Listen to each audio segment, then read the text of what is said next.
Hello friends, welcome to Anurag Khelia YouTube channel. और आज हम आपके लिए लेके आए न्यूज़पेपर एनालिसिस 14 सितंबर का। 14 सितंबर की जो पहली खबर है हमारी, वो प्राइम मिनिस्टर मोदी की मणिपुर विजिट से रिलेटेड। हमारे प्राइम मिनिस्टर मोदी कल मणिपुर की यात्रा के ऊपर में गए थे और यहां पर मणिपुर के लोगों से यहां पर मिले। कल मैंने आपको बताया था कि प्राइम मिनिस्टर मोदी जो हैं वो दो जगह पर जाएंगे, जहां पर पहले चूड़ाचांदपुर जाने वाले हैं और उसके बाद इम्फाल जाएंगे और यहां पर लोगों के साथ मिलेंगे और देश को और मणिपुर के लोगों को संबोधित करेंगे। यहां पर प्राइम मिनिस्टर मोदी ने कहा कि जो ब्रिज है डिवाइड का, उसके ऊपर काम करना चाहिए। उन्होंने कहा कि मई 2023 में जिस तरह से मणिपुर के अंदर में जो हिंसा शुरू हुई थी कुकी और मैतेई ग्रुप के बीच में, यहां पर वो एज ए ब्रिज बनकर काम करना चाहते। वो चाहते हैं कि शांति यहां पर बहाल हो और शांति बहाली के लिए वो और उनकी सरकार जो है वो यहां पर कार्यरत है। यहां पर उन्होंने निंदा की कि 28 महीने पहले जो मई 2023 के अंदर में जो कॉन्फ्लिक्ट शुरू हुआ था वो गलत था और यहां पर हमें शांति बहाली चाहिए। और उसके लिए यहां पर उन्होंने जब दो स्पीच दी, एक चूड़ाचांदपुर में दी, एक इम्फाल के अंदर में दी। चूड़ाचांदपुर जो है वो कुकी बाहुल एरिया है और जो इम्फाल है वहां पर मैतेई लोग ज्यादा रहते हैं, लेकिन यहां पर दोनों स्पीचों के अंदर में एक ही मैसेज कि हमें शांति की तरफ काम करना चाहिए, हमें डेवलपमेंट की तरफ काम करना चाहिए। और यहां पर प्राइम मिनिस्टर मोदी ने क्या क्या बातें की उनके बारे में बात करें।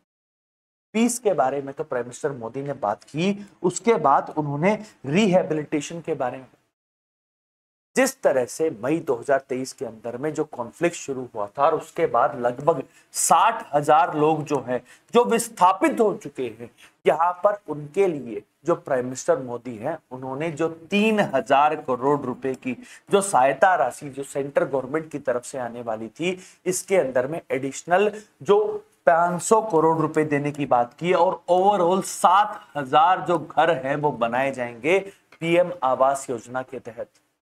इसके बाद प्राइम मिनिस्टर मोदी ने कहा कि जो लोकल गवर्नेंस है, जो मणिपुर है वो नॉर्थ ईस्ट के अंदर में है। नॉर्थ ईस्ट के अंदर में जो ट्राइबल पॉपुलेशन है वो बहुत ज्यादा है। यहां पर जो ट्राइबल पॉपुलेशन है वो हमेशा से ऑटोनोमस रीजन की जो डिमांड है उसको यहां पर रखती है। यहां पर जो लोकल गवर्नेंस के लिए उन्होंने पुश किया कि सरकार यहां पर काम करेगी, लेकिन लोगों को यहां पर सहयोग करना पड़ेगा सरकार के साथ। यहां पर एक और बात हुई थी जहां पर चूड़ाचांदपुर के अंदर में 10 एमएलए ऐसे थे, उन्होंने यहां पर जो है वो ज्ञापन दिया प्राइम मिनिस्टर मोदी को और वो चाहते थे कि जो चूड़ाचांदपुर वाला रीजन है उसको एक यूनियन टेरिटरी के तौर पर बना देना चाहिए। और यहां पर जो कुकी और जो जो ट्राइब है वो इसकी तरफ पुश कर रही। जो 10 एमएलए में थे उनमें से 7 एमएलए बीजेपी पार्टी के थे और अक्रॉस पार्टी यहां पर जो ये डिमांड है यूनियन टेरिटरी की वो रखी गई थी प्राइम मिनिस्टर मोदी के पास। जो नेक्स्ट है वो इंफ्रास्ट्रक्चर से रिलेटेड। यहां पर प्राइम मिनिस्टर मोदी ने जो डेवलपमेंट है और इंफ्रास्ट्रक्चर के अंदर में जो पुश हुआ है उसको यहां पर उन्होंने एक्नॉलेज किया और कुछ और ज्यादा जो स्कीम्स है वो मणिपुर के लोगों को लिए यहां पर दी। यहां पर उन्होंने चूड़ाचांदपुर के अंदर में कहा कि लगभग 3700 करोड़ रुपए की जो हाईवे की परियोजनाएं हैं वो चूड़ाचांदपुर के रीजन में आ चुकी हैं और एडिशनल 8700 करोड़ रुपए जो हैं वो यहां पर और इंफ्रास्ट्रक्चर डेवलपमेंट के लिए दिए जा रहे हैं। यहां पर प्राइम मिनिस्टर मोदी ने जो इम्फाल है उसको रेल से कनेक्टिविटी जो है वो कल की, जहां पर राजधानी एक्सप्रेस जो है वो अब इम्फाल से भी चलेगी। लेकिन यहां पर प्राइम मिनिस्टर मोदी ने कहा कि अभी काम पूरा नहीं हुआ है। यहां पर उनकी सरकार जो है वो 22,000 करोड़ रुपए जो है वो इम्फाल से लेके जो दिब्री बांग है वहां तक अभी रेल लिंक बनाना है और उसके लिए ये जो राशि ये यहां पर आवंटन कर दी है प्राइम मिनिस्टर मोदी ने। इम्फाल के अंदर में भी उन्होंने कई सारे जो डेवलपमेंटल प्रोजेक्ट्स हैं उसके लिए यहां पर 3600 करोड़ रुपए जो है वो यहां पर दिए। एडिशनल 500 करोड़ रुपीस जो है वो इम्फाल के लिए दिए।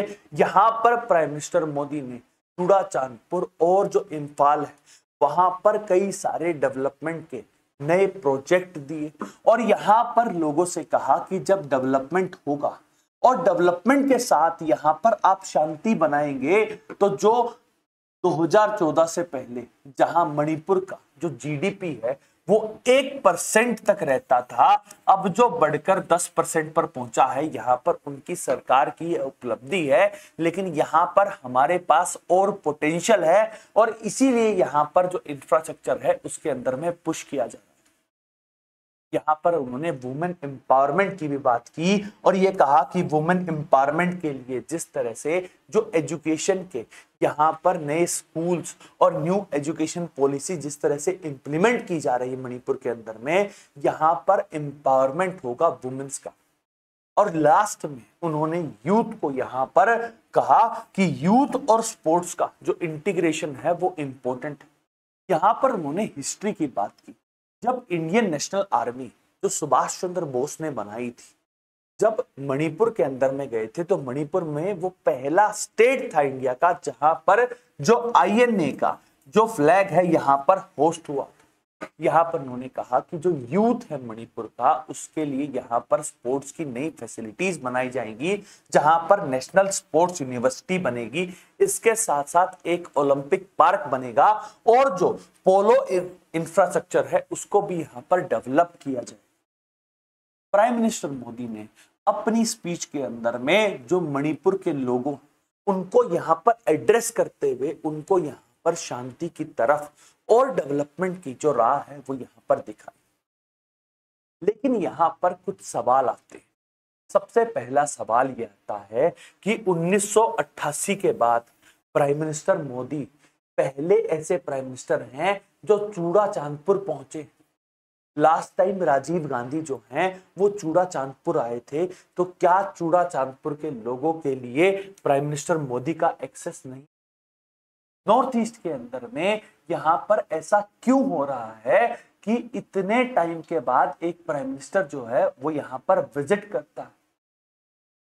और एक और बात जो सिर्फ प्राइम मिनिस्टर मोदी से पूछी जानी चाहिए कि 28 महीने आपको क्यों लगे? मई 2023 के अंदर में कॉन्फ्लिक्ट शुरू हो गया था और आप 28 महीने बाद यहां पर मणिपुर के लोगों से बातचीत करने के लिए आए हैं, तो ये जो गैप है इसका सवाल जो है वो प्राइम मिनिस्टर मोदी से पूछा जाना चाहिए। मणिपुर के लोगों के लिए यहां पर जो ये डिले है ये क्यों हुआ? और ऑपोजिशन पार्टीज ये सवाल पूछ रही हैं। इस सवाल का जवाब जब सरकार देगी तभी तो मणिपुर के लोगों को ये लगेगा कि यहां पर जो डिले हुआ है उसके बाद अब किस तरह से शांति बहाली हो सकती है। इस महीने में मणिपुर के अंदर में कई सारी डेवलपमेंट हुई। पहले जो सस्पेंशन ऑफ ऑपरेशन जो है जो कुकी और जो ट्राइब के बीच में यहां पर हो चुका है। अब डेवलपमेंट के नए सारे प्रोजेक्ट आए हैं। रवि कुमार, अजय कुमार भल्ला जो गवर्नर वो यहां पर शांति के लिए काम कर रहे हैं। लेकिन एक और बात आती है कि मणिपुर के अंदर में अभी प्रेसिडेंट रूल लगा हुआ है और प्रेसिडेंट रूल से नॉर्मलसी आ रही है, तो यहां पर जो लोगों का अधिकार है, जो उनकी सरकार है, वो कब चुनी जाएगी? मणिपुर के अंदर में कब विधानसभा के इलेक्शंस होंगे और कब एक चुनी हुई सरकार जो है वो दोबारा से एग्जिस्टेंस में आएगी मणिपुर के अंदर में? ये सवालों के जवाब अभी तक नहीं मिले हैं। और जब भी सरकार यहां पर इनसे रिलेटेड जवाब देगी हम आपके लिए आएंगे। अब हम चलते हैं नेक्स्ट न्यूज की तरफ। जो नेक्स्ट न्यूज है हमारी वो सुप्रीम कोर्ट से आई है। सुप्रीम कोर्ट के अंदर में जो इलेक्शन कमीशन है हमारा, उन्होंने यहां पर एक एफिडेविट फाइल किया।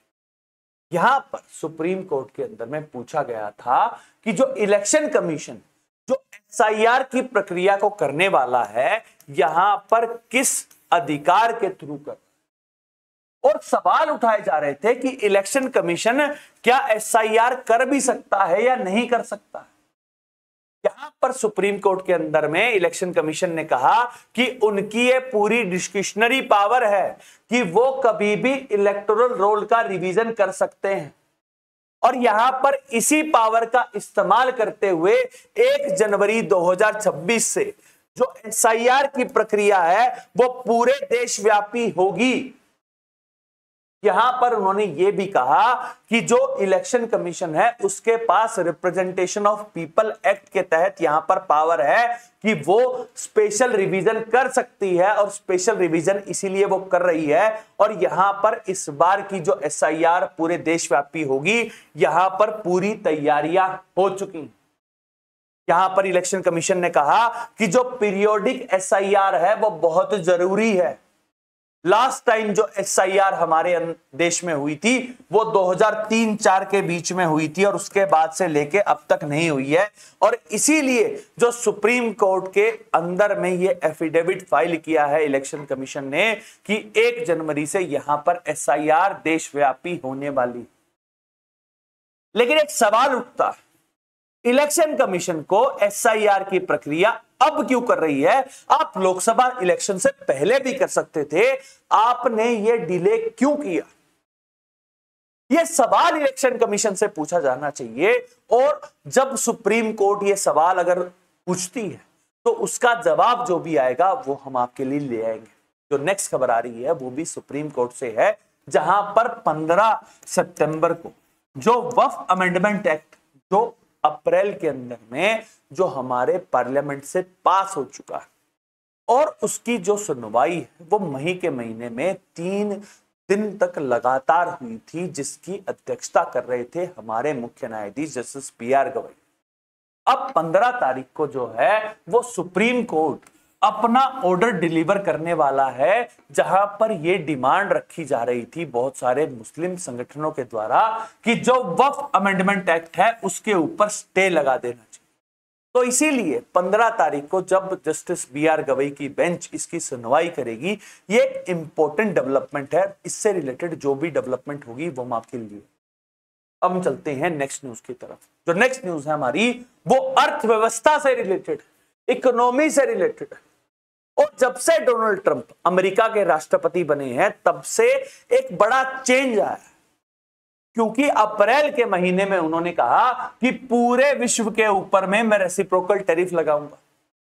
फिर 90 दिन का पॉज कर दिया, और 1 अगस्त से इंडिया के ऊपर 25% के जो टैरिफ हैं वो लगा दिए थे। लेकिन यहां पर एक और चेंज हुआ, जहां पर एडिशनल 25% जो हैं वो इंडिया के ऊपर टैरिफ लगाकर अब 50% के टैरिफ लगा दिए। एडिशनल टैरिफ लगाए थे रशियन ऑयल के परचेज की वजह से, और अब यहां पर जो उसका इंपैक्ट किस तरह से हो सकता है, इससे रिलेटेड इंडियन एक्सप्रेस के अंदर में एक आर्टिकल आया है, हम उसको डिस्कस करते हैं।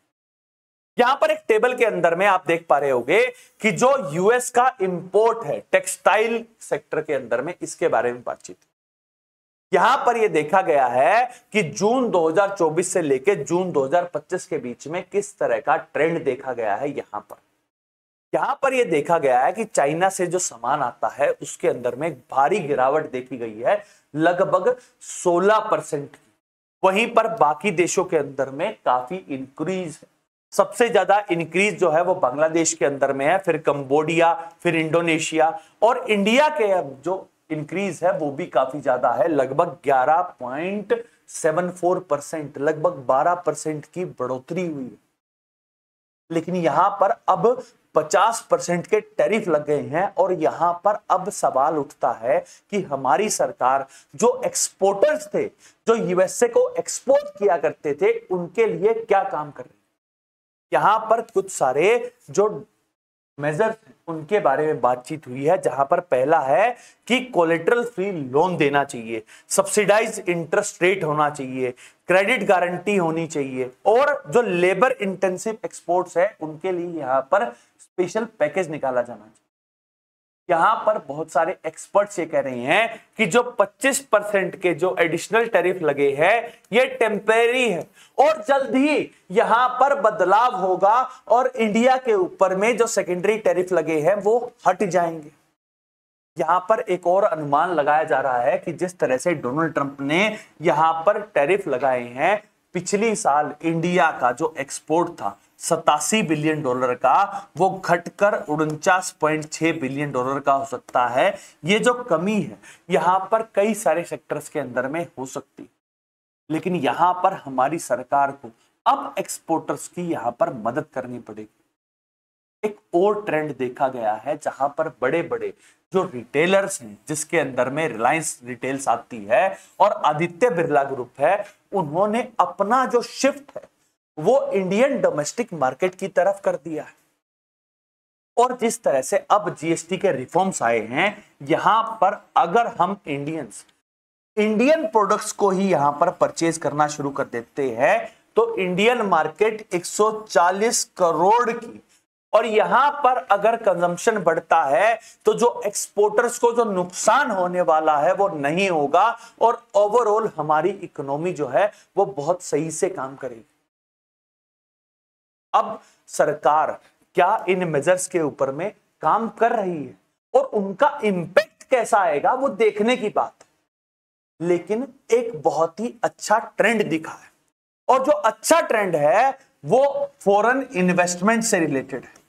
हमारी सेंसेक्स है, इन सब के ऊपर में यहां पर इन्वेस्टमेंट होती थी। जो फॉरेनर्स हैं उन्हें लग रहा था कि जिस तरह से डोनाल्ड ट्रंप रेसिप्रोकल टैरिफ लगा रहे हैं तो बहुत सारे जो लोग हैं वो बाहर लेके जाए, बहुत सारे जो लोग हैं वो इन्वेस्टमेंट को इंडिया के अंदर में ना कर वो वापस ले रहे थे और गोल्ड बाय कर रहे थे।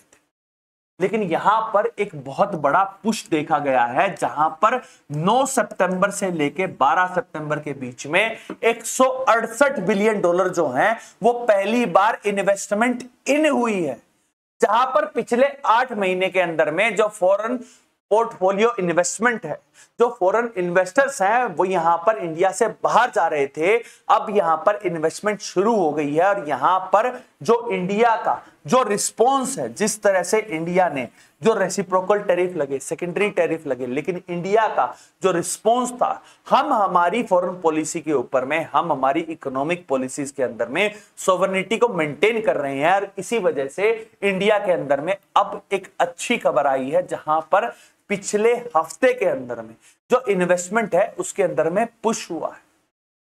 अब देखना यह है कि जिस तरह से इन्वेस्टमेंट पुश हुई और जिस तरह सरकार काम कर रही है, और अब जो एक्सपोर्टर्स थे वो इंडियन मार्केट का यहां पर अब देख रहे हैं कि इंडियन मार्केट के अंदर में यहां पर इन्वेस्टमेंट करनी शुरू करते हैं, इसका इंप्लीकेशन क्या होगा, और जो इंप्लीकेशन है वो नेक्स्ट क्वार्टर के रिजल्ट्स हमें बता देंगे। अब हम चलते हैं नेक्स्ट न्यूज की तरफ।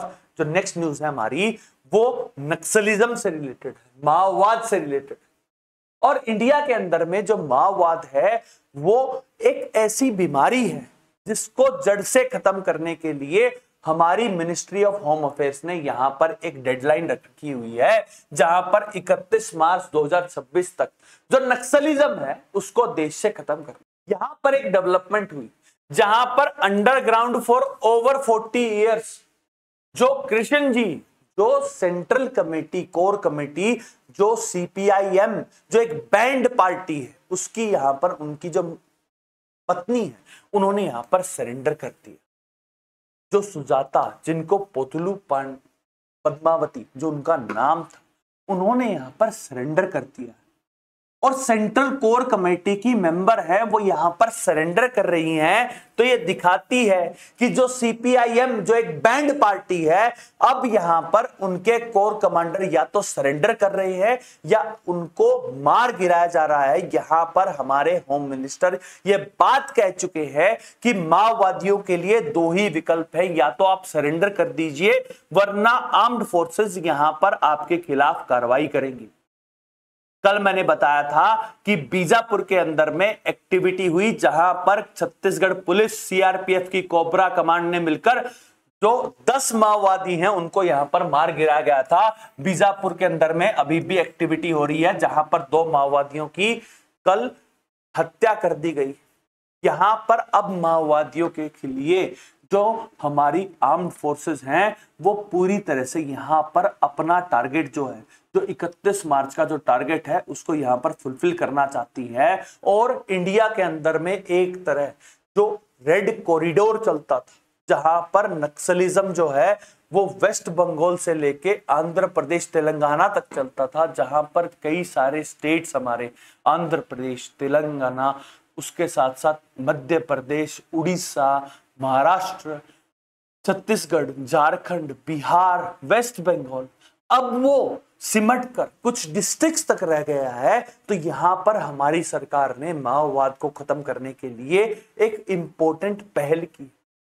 अब हम चलते हैं नेक्स्ट न्यूज की तरफ। जो नेक्स्ट न्यूज है वो उमर अब्दुल्ला, जो जम्मू कश्मीर के चीफ मिनिस्टर हैं, यहां पर वो दिल्ली के अंदर में थे और यहां पर जो चेन्नई की एक ऑर्गेनाइजेशन ने, जो यहां पर एक जो गुड डीड्स क्लब है, यहां पर बोलते हुए उन्होंने कहा कि जम्मू कश्मीर के अंदर में अब जितने भी जो टूरिस्ट स्पॉट्स हैं उनको यहां पर ओपन कर दिया गया है और पहलगाम अटैक के बाद अब यहां पर प्रॉपर सुरक्षा इंतजाम किए गए। चेन्नई बेस्ड एक ग्रुप का यहां पर बात थी और यहां पर उन्होंने कहा कि जब से वो चीफ मिनिस्टर बने हैं उसके बाद से उन्होंने विंध्याचल के नीचे का जो रीजन है, जो सदर्न इंडिया है, यहाँ पर वो चाहते हैं कि जो कश्मीर के अंदर में लोग ज्यादा से ज्यादा आए और कश्मीर जो अभिन्न अंग है इंडिया का, यहाँ पर अब लोग आएंगे और कश्मीर की वादियों को विजिट करेंगे और हम ये सुनिश्चित करेंगे कि कश्मीर के अंदर में सेफ्टी रहे। जो लास्ट दो खबरें आ रही है हमारी वो केरला से है, जहां पर पहली खबर जो है वो केरला गवर्नमेंट की है, जहां पर केरला गवर्नमेंट ने अब जिस तरह से जो अमीबा का जो अटैक है, जहां पर अमीबा एन्सेफेलाइटिस नाम की जो बीमारी है जिसमें ब्रेन ईटिंग जो अमीबा है उसके जो केसेस जो कोड़िकोडे में थे, अब यहां पर त्रिवेंद्रम के अंदर में भी कुछ केसेस आए हैं, जहां पर 12 सितंबर का डाटा ये बताता है कि 64 केसेस आ चुके हैं और 17 की यहां पर मृत्यु हो चुकी है। यहां पर अब स्टेट गवर्नमेंट ने प्रॉपर पॉलिसी बनाई है और जितने भी जो वाटर सोर्सेज हैं वहां पर अब स्क्रूटनी हो रही है और यह बात सुनिश्चित की जा रही है कि अगर ब्रेन ईटिंग जो अमीबा है उसकी अगर प्रेजेंस है तो उसको एस्केलेट ना किया जाए, उसको एक्सक्लूड कर दिया जाए और वहां पर अब कोई भी उसका इस्तेमाल ना करे और मेजर्स किए जाए कि अमीबा को वहां से हटाया जाए। जो नेक्स्ट खबर है हमारी वो भी केरला से है, जहां पर केरला सरकार ने कुछ बदलाव किए हैं, जहां पर अब केरला सरकार ने जो ऑफिशियल्स हैं उनको यहां पर पावर दी है, अगर कोई wild animal posing threat to civilian population, यहां पर अब जो चीफ वार्डन है उसके पास ये अधिकार होगा कि वो एलिमिनेट कर सकता है अगर कोई जो वाइल्ड लाइफ एनिमल है वो ह्यूमंस को यहां पर थ्रेट देता है। वहीं पर एक और चेंज किया गया है, जहां पर अब जो सैंडलवुड का कल्टीवेशन जो फार्मर्स करते थे, अब यहां पर वो उसको एक्सपोर्ट कर सकते हैं, उसको सेल कर सकते हैं। इसके लिए भी यहां पर बदलाव किए गए। यहां पर जो केरला गवर्नमेंट है उन्होंने कहा कि वो चाहते हैं कि जो सैंडलवुड का कल्टीवेशन है वो बढ़े और इसीलिए अब यहां पर जो एक्सपोर्ट और उसके साथ साथ जो सेल की जो प्रक्रिया है उसको यहां पर बनाया गया है। अब हम चलते हैं इंटरनेशनल न्यूज की तरफ, जहां पर पहली खबर जो है वो संयुक्त राष्ट्र यूनाइटेड नेशन से रिलेटेड। संयुक्त राष्ट्र यूनाइटेड नेशन के अंदर में एक रिजोल्यूशन पास किया गया, जहां पर जो यूनाइटेड नेशन है यहां पर उन्होंने कहा कि अब भी वो 2 स्टेट सॉल्यूशन की तरफ ही यहां पर काम करती। 1948 के अंदर में यहां पर यूएन ने एक रिजोल्यूशन दिया था, जहां पर उन्होंने कहा कि इजराइल और फिलिस्तीन 2 देशों का यहां पर रहना चाहिए।